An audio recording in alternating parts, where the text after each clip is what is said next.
அனைவருக்கும் வணக்கம். மத்திய அரசு ஊழியர்களுக்கு ஒரு முக்கியமான செய்தி. அதாவது மத்திய அரசு ஊழியர்களுக்கு மகிழ்ச்சி அளிக்கும் விதமாக 8வது ஊதிய குழுவுக்கு தற்போது அமைச்சரவை ஒப்புதல் அளிச்சிருக்காங்க. இதனால 8வது ஊதிய குழுவுக்கான சம்பள அறிவிப்பு எல்லாமே உறுதி செஞ்சிருக்கு. அதை பத்தின முழு விவரத்தை அந்த வீடியோல பார்க்க போறோம். ஸோ ஸ்கிப் பண்ணாம கடைசி வரைக்கும் பாருங்க. நம்ம சேனலை சப்ஸ்கிரைப் பண்ணாதவங்க பண்ணி வச்சுங்க. நம்ம சேனல்ல சென்ட்ரல் மற்றும் ஸ்டேட் கவர்மெண்ட் சம்பந்தமான ஆல் அப்டேட்ஸ் போட்டுருவோம். அது மட்டும் இல்லாம பென்ஷன் சம்பந்தப்பட்ட முக்கியமான அப்டேட்ஸும் இருக்கும். ஸோ மறக்காம சப்ஸ்கிரைப் பண்ணிருங்க. வாங்க வீடியோக்குள்ள போலாம்.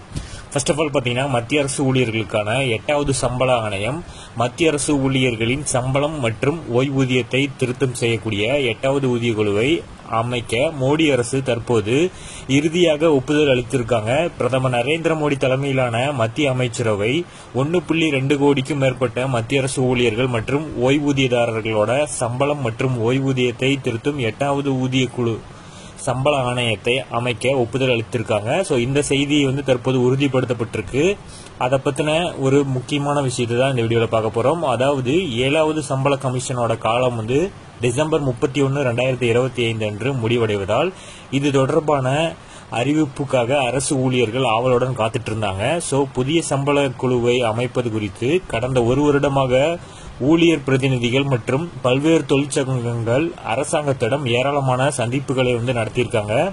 பட்ஜெட்டிற்கு முந்தைய வழக்கமான கூட்டத்தில் ஒரு பகுதியாக தொழிற்சங்கங்கள் சமீபத்தில் நிதியமைச்சர் நிர்மலா சீதாராமனை சந்தித்தாங்க. ஸோ அங்கு சுமார் 50 லட்சம் ஊழியர்கள் மற்றும் 67 லட்சம் ஓய்வூதியதாரர்களுக்கு இந்த 8வது சம்பள கமிஷனை நிறுவ வலியுறுத்தினர். 7வது சம்பள கமிஷன் 2014 பிப்ரவரி மாதத்தில் யுபிஏ அரசாங்கத்தால் உருவாக்கப்பட்டது. ஆனால் அதன் பரிந்துரைகள் 2016 ஜனவரி மாதம் பாரத ஜனதாவின் என்டிஏ அரசாங்கம் ஆட்சிக்கு வந்தபோது செயல்படுத்தப்பட்டன.